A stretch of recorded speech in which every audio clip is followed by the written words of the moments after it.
Hi, this is Liam McIver Martin from Premed Tutors, and today we're going to be reviewing College Theory Part 4. What we're going to be doing today is putting what you've learned into context. We're also going to be looking at how to study for technical courses, and then I'm going to have a short note on advanced learning methods. Now, like every other class in this section, what I would like you to do before you begin each tutorial is focus yourself. Now, what does that mean exactly? It means shut off your instant messenger. It means shut off your Facebook. Get a notebook and write down some notes, or open up a Word document to write down some notes as well. I'd like you to shut off your cell phone. I'd like you to shut your door. And most importantly, I would like you to focus for the next hour so that you're able to properly understand and take on all the information that we're just about to learn. So what I would like you to do first off is using the academic SIFT method. Throw, talk, and take your needed articles, then investigate whether you can turn your remaining books into audio tapes or other forms of media. Read the remaining readings as quickly as possible through using speed reading techniques. Remember to do a précis of the reading after you finish it. Also, talk to somebody about the reading after you finished it. It will help you recall the exam.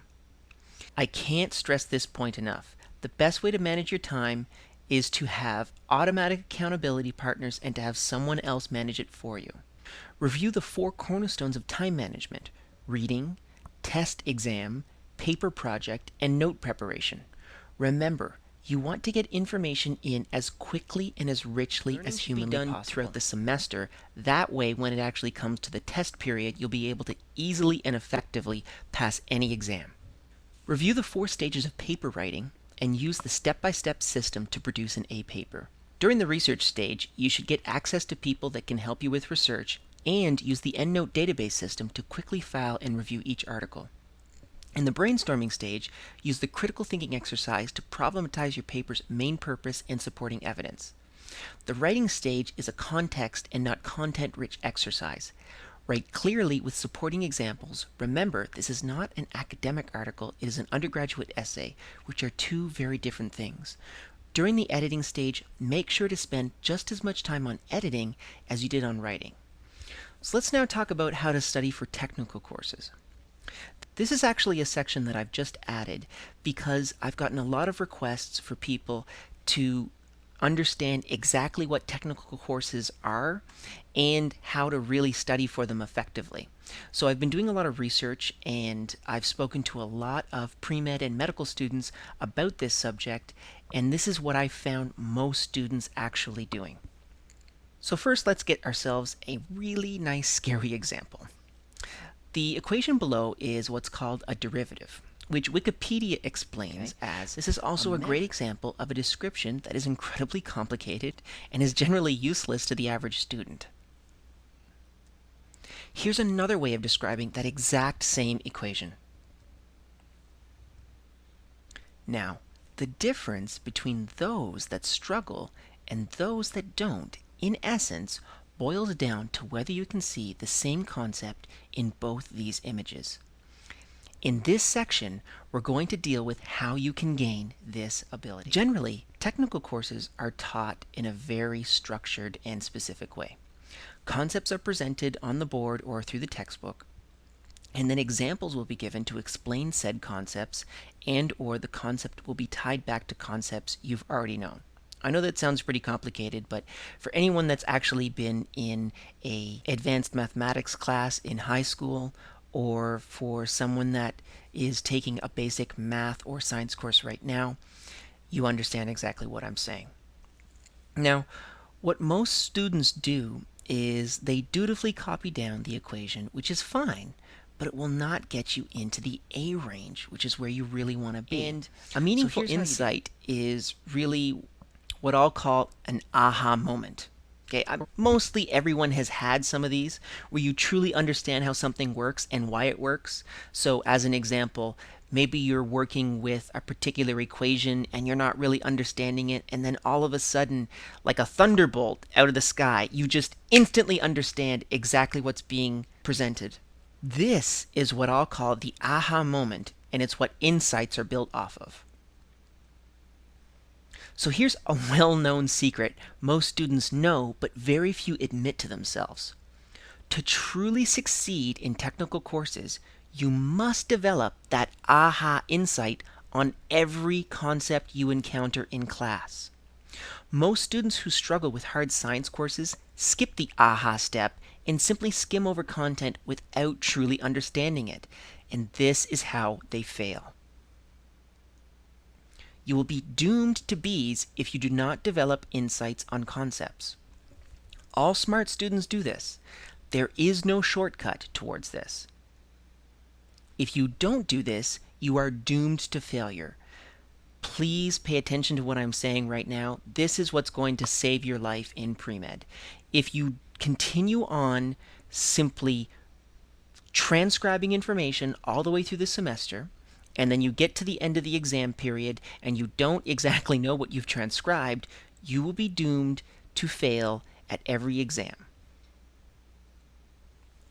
So here's how you develop that insight. Number one, you must work hard throughout the entire semester, not just at exam time. So what does that mean? That means before you actually show up in class, I want you to review the content that was in the previous lecture. And then once you finish a lecture, I want you to review that content again and understand everything on that page. If you don't understand it, you want to go and get in contact with your tutor. So there's two steps to this. Okay, step one is how to develop your aha moment. I'm just going to go through these steps step by step, obviously. Okay, so prep before class by reading the text. Okay, attending pre-med tutor lectures and using secondary sources like wiki pages is also a really good way to get different types of input to understand the content on different levels. Okay, so if something's taught to you 3 different ways, you'll actually know it a lot better than if it's simply taught to you in a single way. And this is the real advantage with the pre-med success system, is because you're actually going to have access to a tutor who's going to be able to present the content in a completely different way and offer you specific techniques on how to actually conquer that particular piece of content. Second, do a pre and post review of concepts and class notes every class.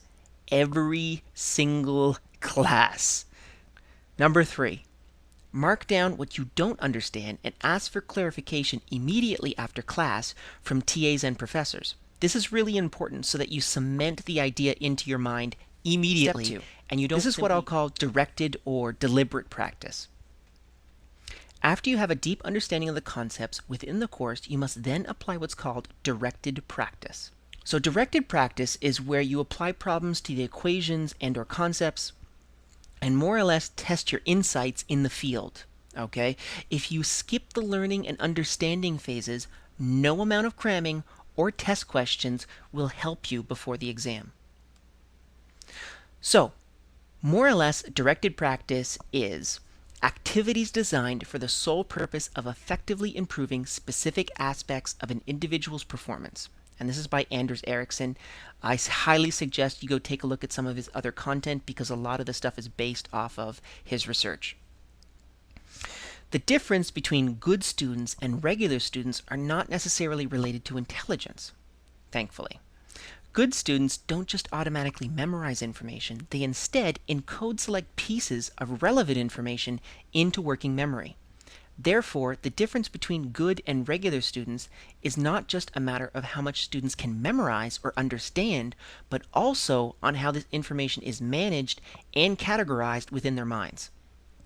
Good students encode concepts around categories and solution procedures, i.e. directed practice, unlike regular students that encode concepts around everyday or abstract concepts.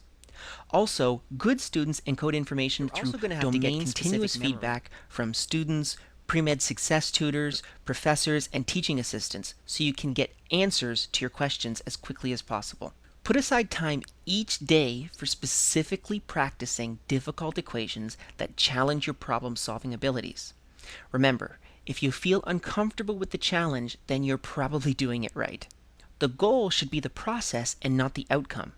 You should be learning information for the love of learning, not to pass an exam.